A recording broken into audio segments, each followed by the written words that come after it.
Congressman from Arizona, Andy Biggs, is warning of more migrant deaths on the border because of extreme heat. Watch this. There's going to be deaths. They're going to rise. You're familiar with the heat of Arizona and Texas. It's going to go up. They're not coming across with adequate water. Some are actually busing right to the border these days, Harris, and others are crossing literally thousands of miles. So it's dangerous. The Attorney General of Arizona, Mark Brnovich, joins me now. Sir, this is dangerous, but I say this to every guest who comes on and addresses the border. Nothing changes. Nothing at all ever changes on the border. You can get a court ruling, doesn't matter. Nothing changes. How do you answer that?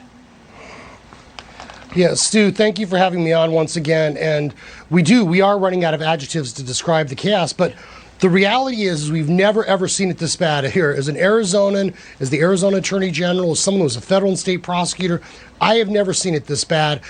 Because the Biden administration has incentivized and decriminalized people coming here, and now they've monetized it by giving people government benefits. So that is why we're seeing these record number of people every month coming over into our country illegally. And then, of course, we have the issue associated with national security because of people on the terror watch list being apprehended. And then the drug cartels are taking advantage of this by flooding drugs into our country, poisoning our kids, and undermining our quality of life. So this is a man-made natural disaster occurring right now on our southern border. Do you think it's deliberate, the open border, deliberate policy?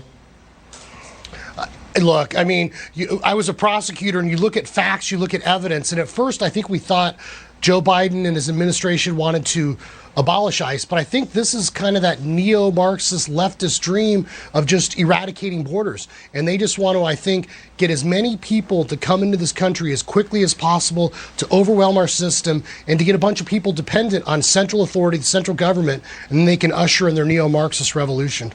The Supreme Court ruled that Maine cannot exclude religious schools from tuition assistance programs that allow parents to use vouchers or send their youngsters to public or to private schools.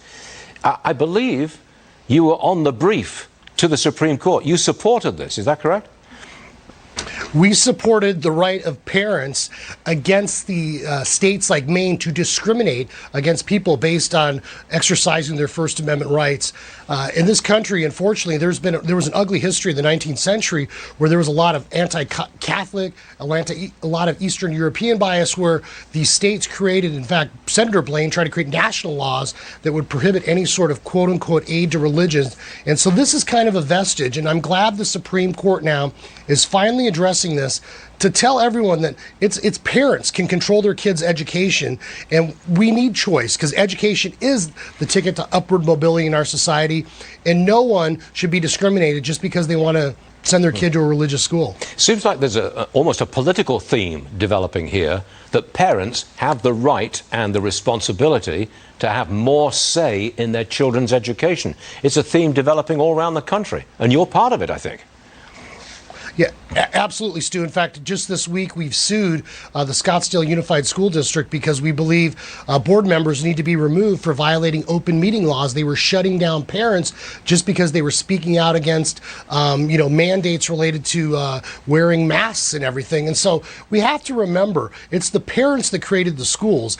The left wing, the liberal establishment isn't here to indoctrinate our kids. We know that the left has taken over our universities. They're trying to undermine law enforcement. They're trying to delegitimize our court, and now they're working very hard, whether it's critical race theory or the 1619 Project or through school boards, to undermine the ability of parents to control their own kids' education.